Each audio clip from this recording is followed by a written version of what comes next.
You all know, as I do too well, as Congress reconvened in January, so did the partisan squabbling that has dominated recent years. With so many problems facing our great nation, we need to get beyond attack politics. We need to address the pressing concerns. We need civility in Washington.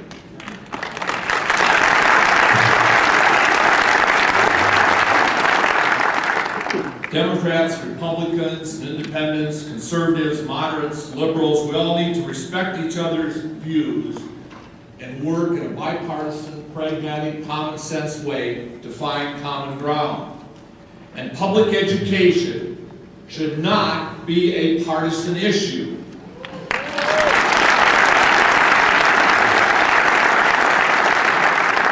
It never was when I first went to the state senate back in 1981.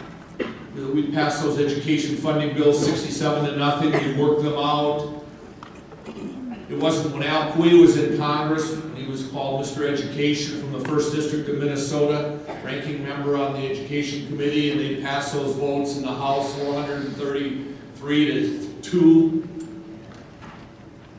But it's become a different stage, and the acting isn't very good.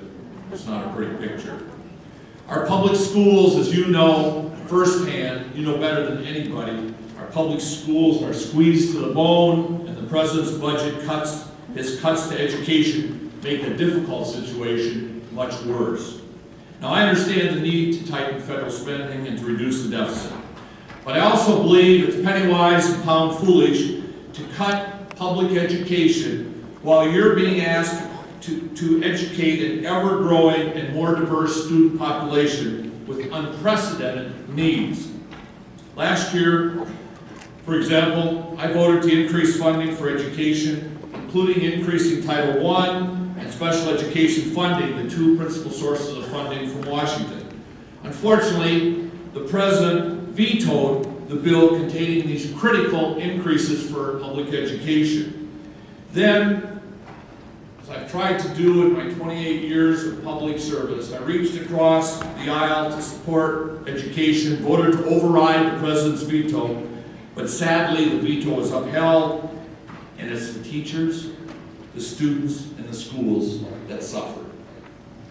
You're asked to do much more with even less. It's all about priorities for our nation, and Congress should and must prioritize our public schools. Every politician on the stump says, oh, education is a top priority with me. Well, check their voting record.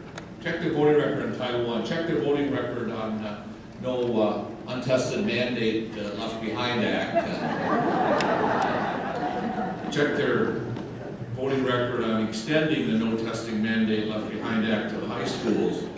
We need to fully fund the federal share of special education, number one.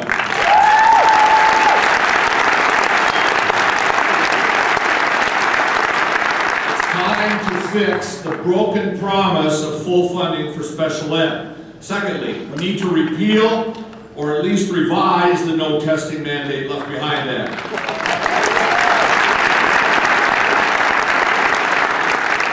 How ironic that a Republican president imposes the biggest federal intrusion into our local schools in our lifetime, and another huge unfunded mandate. It's wrong, it should be repealed or at least funded.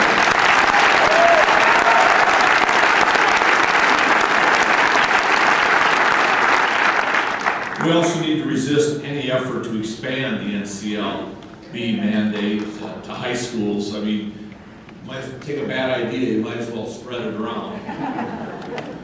Doesn't make any sense. And further, we need to defeat vouchers, which threaten to further drag public school districts.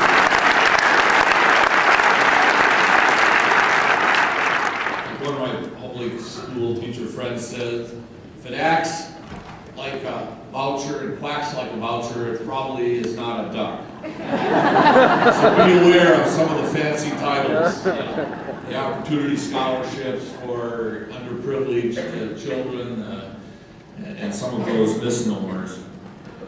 You all know, and you can see that we have our work cut out for us. And partisan gridlock is simply not acceptable as far as I'm concerned, because too much is at stake for public education and the future of our children. We need to address these and other education issues head-on in a bipartisan and pragmatic way. We need to bring the polarized extremes together and find that common ground. We need to build off the recent success of the reauthorization of Head Start. 365 members of the House voted for the Improving Head Start Act. Now that's strong bipartisan support. That's how education bills should be handled and passed into law. And we need to make public education a priority in these times of tight budgets and unprecedented challenges in our public schools. We need to get NCLB right or repeal it so you can get on with the business of raising student achievement.